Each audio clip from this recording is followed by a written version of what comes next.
Estamos hoy día con Lorenzo Prevé. Él nos visita desde el IAE en Buenos Aires, Argentina. Ya no es la primera vez que está con nosotros aquí en el PAD, Escuela de Dirección. Y bueno, aprovechamos para darte la bienvenida, en primer lugar, para darte las gracias por estar aquí con nosotros. Y bueno, vamos a pasar a tener una pequeña conversación. Él es especialista en el tema de gestión de riesgos. Creo que es un tema bastante interesante, atractivo. Quisiéramos precisamente saber, Lorenzo, qué se entiende por gestión de riesgos en el mundo de la empresa y de las instituciones. Bueno, a ver, las empresas están inmersas en un mundo donde hay una cantidad de riesgos, una cantidad de eventos impredecibles que pueden salir bien o mal y que afectan a la empresa en varios puntos de la empresa. O sea, lo afectan en el flujo de fondos, en el valor de la compañía, en la reputación, la afectan en su capacidad para atraer talentos, en la moral de sus empleados, en fin, la afectan en una cantidad de lugares. Hasta hace unos años, todo el risk management que se hacía era sobre instituciones financieras y fundamentalmente teniendo en cuenta los riesgos financieros, o sea, los riesgos de volatilidad de tasas de interés, de tipo de cambio, de algún commodity. Pero desde hace unos años a esta parte nos hemos dado cuenta que hay una cantidad de riesgos que va mucho más allá de los financieros, que tienen un impacto incluso mucho más importante que los riesgos financieros en las compañías. Riesgos tecnológicos, riesgos políticos, algunos riesgos operativos, la capacidad de atraer talentos a la compañía, la capacidad de predecir un cambio de modelo de negocios. Entonces, gestión de riesgo es, digamos, esa parte del management que analiza la relación de la compañía con un entorno que es volátil y que le permite a la empresa asumir una determinada cantidad de riesgos para generar valor. Y un poco la manera en que se expresa eso es, hay una frase en inglés que es profiting from the upside, controlling the downside. O sea, un poco cuando uno hace risk management, dice, bueno, voy a seleccionar una cantidad de riesgos, que son los riesgos por cuya asunción voy a generar valor. Entonces, cuando los riesgos tengan o las variables tengan una volatilidad que se da para el lado positivo, voy a generar ganancias, generar valor, voy a ganar plata. Cuando la volatilidad se da para el lado negativo, tengo que tener cuidado de que esa volatilidad negativa no me arrastre a una quiebra. Bueno, digamos que podemos hablar de riesgos y tal vez también oportunidades de riesgos. Efectivamente. ¿Verdad? Pero digamos en ese panorama que yo creo que es parte de la vida de las empresas, ¿no? Pero también es parte de la vida misma. ¿Qué dirías tú, qué debemos hacer para prevenir, digamos, estos riesgos, ¿no? Por ejemplo, ¿no? En nuestros países, particularmente el Perú, es un país sísmico, ¿verdad? Y las empresas, las instituciones como nosotros vivimos bajo ese riesgo, ¿no? Que nos afecta pues a unos o a otros, ¿no? Y de una manera que no sabemos cuándo, cómo, en qué intensidad, etcétera, ¿no? Pero creo que en muchos países se ha creado una institución justamente para prevenir esos riesgos, ¿no? Digamos, utilizando esta figura, ¿qué recomendarías tú en concreto para la empresa respecto de tener que prevenir, digamos, toda esta serie de riesgos, ¿no? Mira, no soy para nada un especialista en sísmica, pero voy a usar el ejemplo que me diste porque me da una buena analogía. Cuando hablamos de risk management, cuando queremos analizar los riesgos y estudiarlos y trabajarlos, para mí la cosa más importante no es mirar el riesgo, sino sus determinantes. El determinante de un riesgo es lo que hace que ese riesgo vaya a materializarse. Pero es buena tu aclaración anterior. Cuando hablamos de riesgo hablamos de volatilidad y la volatilidad puede ser positiva o negativa. O sea, tenemos que desterrar el concepto negativo de la palabra riesgo, que, by the way, está en el diccionario de la Real Academia Española. La Real Academia Española, como definición de riesgo, tiene contingencia o proximidad de un daño. Sin embargo, si mirás la definición de riesgo de la estadística, que es la varianza, es volatilidad con respecto a un valor esperado. Así es. Entonces, si esperamos tener un valor de 10, riesgo puede ser tener 14 o tener 6. No tiene por qué ser simétrico, en realidad tampoco. Pero bueno, entonces, los determinantes del riesgo son aquellas causas que hacen que se genere esta volatilidad para cualquiera de los dos lados. Los que hacen el análisis sísmico, los que hacen el análisis de los terremotos, etcétera, justamente lo que hacen no es dicen voy a esperar a ver que venga el terremoto. Claro. Buscan los determinantes de un posible terremoto y lo que monitorean no son los terremotos sino sus determinantes. Exactamente eso es lo que hay que hacer en las empresas. Lo que pasa que para cada factor de riesgo tenemos que ser capaces de identificar los determinantes, que además tienen la mala costumbre de cambiar en el tiempo. Entonces, lo que era un determinante del riesgo de, no sé, la volatilidad de los precios del cobre durante la década del 60, 70 y 80, por ahí ahora no es más un determinante de esa volatilidad y ahora aparecen unos nuevos. Entonces, permanentemente tenemos que estar estudiando cuáles son los determinantes del riesgo. Y después lo que hay que hacer, y acá va la propuesta concreta, lo que tenemos que hacer es, identificados los determinantes, ponerle un dueño en la compañía. Hay que poner un dueño de cada uno de los determinantes en la compañía. Así como en el Instituto de Sísmica, no sé cómo se llamará en cada uno de los países. INDECI en el caso de Perú. Claro, hay alguien que es el que está siguiendo, no sé, la actividad de tal volcán o tal otro, o lo que fuera. Bueno, en el caso de una empresa que supongamos ha determinado que uno de los factores del riesgo de que aparezca la energía solar como un sustituto de su producto, y bueno, deberá decir, bueno, cuáles son los determinantes del riesgo de la energía solar. Claro. Por ejemplo, que las células fotovoltaicas sean más eficientes y necesiten un tamaño, digamos, no necesiten un tamaño tan grande para ser capaces de absorber la suficiente cantidad de energía para generar electricidad. Entonces, deberíamos decir en la empresa, este señor es el responsable de seguir ese determinante de riesgo. Y para otro determinante tendremos él o algún otro dueño de ese determinante. Claro, por tanto, tú dirías también que los riesgos, lógicamente, dependerán de los sectores. ¿Verdad? Claro. Cada uno de los sectores tendrá que ir estudiando, digamos, cuál es no solamente su competencia, el mercado, ¿no?, sino cómo va evolucionando, como ya lo has dicho, pues las tecnologías, los nuevos inventos, etcétera, ¿no? Y bueno, volviendo a este tema que tú has mencionado, ¿no?, el tema energético, ¿no? Sí. Bueno, yo creo que a lo largo de los años hemos pasado, digamos, del carbón al petróleo, ¿no?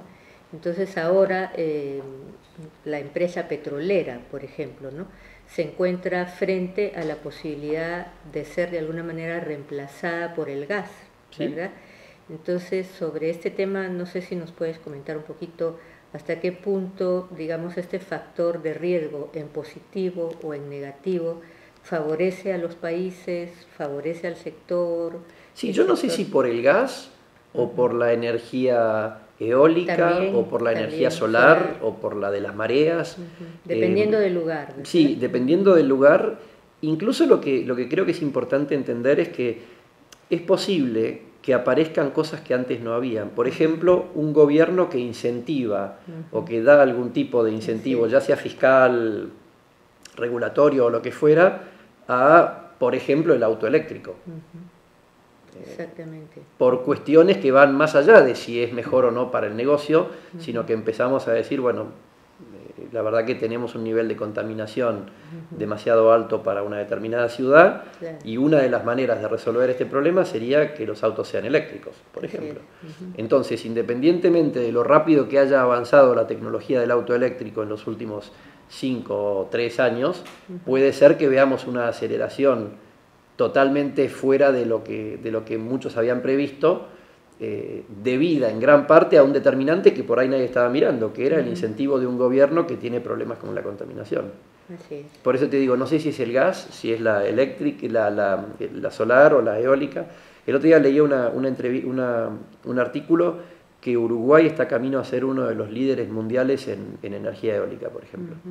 sí. Debe ser un artículo interesante. Sí, bueno, en el caso de Perú la verdad es que tenemos bastantes posibilidades, ¿no?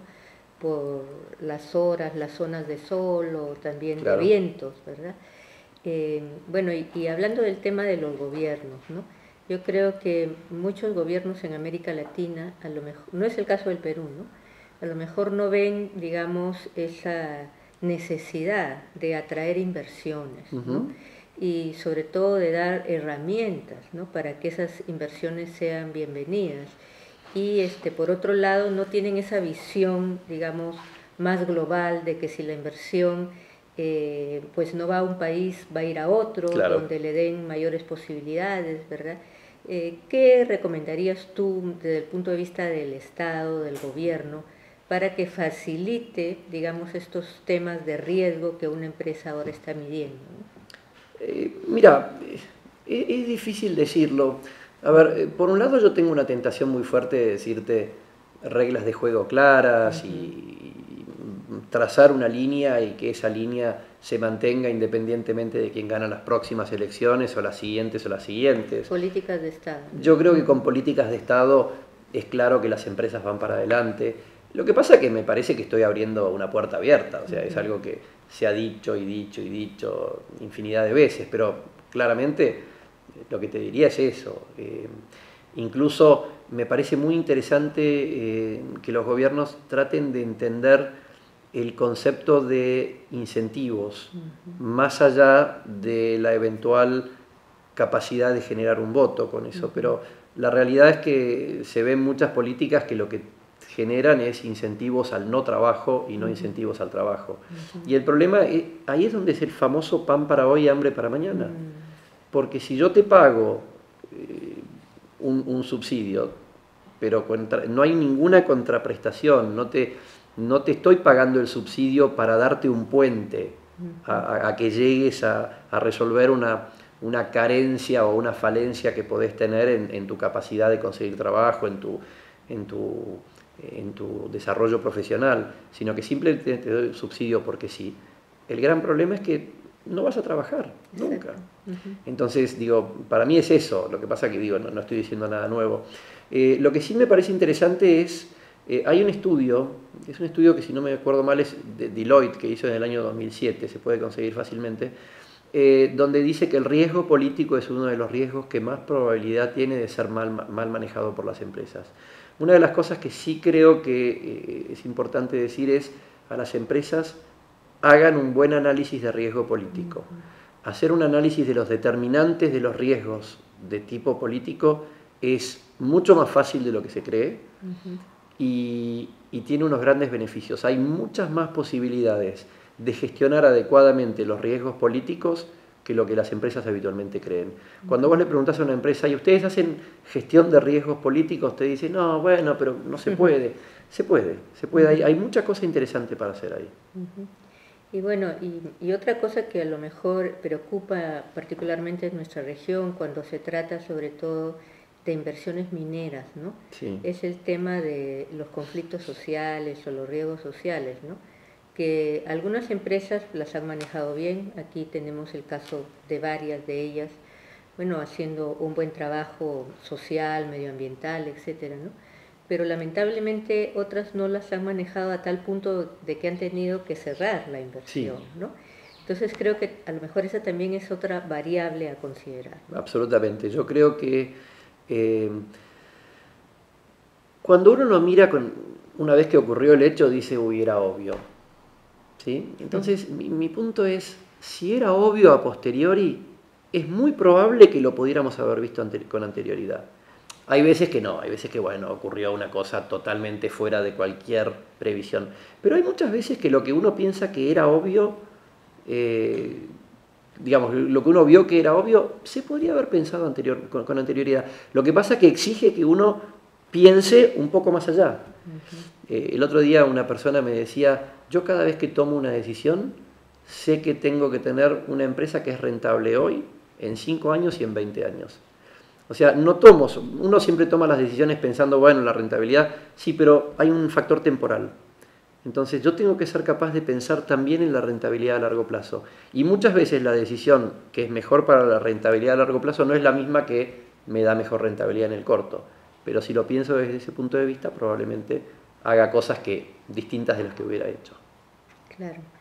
Bueno, yo creo que tú estás describiendo lo que es un empresario, ¿no? Un verdadero empresario que es muy diferente al cortoplacista, ¿verdad? Claro. Que solamente piensa en lo que la empresa le va a dar en una semana, en un Claro. año, etcétera, ¿no? Creo que hacia eso vamos. Ya queremos terminar esta entrevista, pero quisiéramos unas palabras finales tuyas, no sé, acerca de la escuela, del Perú, ¿no? Que nos puedas dejar un pequeño mensaje para las personas que nos ven a través de la página web. Sí, a ver, a mí, nosotros fundamos el Centro de Investigación de Risk Management en el IAE y nuestra misión es la de aumentar el awareness de la importancia del risk management en las empresas de la región. Y cuando hablo de las empresas de la región, hablo de, en principio, toda América Latina. O sea que mi mensaje de cierre sería que los riesgos no ocurran, que los riesgos sean parte integral de la gestión estratégica de mi compañía. Que yo tenga una empresa donde sé perfectamente cuáles son aquellos riesgos que yo estoy asumiendo para generar valor y sepa perfectamente cuáles son aquellos riesgos que están hoy afectando a mi compañía y que yo tengo la decisión de eliminar mediante una serie de herramientas de cobertura. Entonces me parece que es eso, es incorporar la gestión de los riesgos a la gestión estratégica de la compañía. Bueno, muchas gracias. Agradecemos a Lorenzo Prevé. Él es profesor del IAE de Argentina, de Buenos Aires, y le agradecemos el estar aquí, el compartir con nuestros alumnos y participantes todo este tema tan interesante como es la gestión de riesgos. Es un gran placer, gracias. Gracias, Fabiola, un gran Gracias. placer.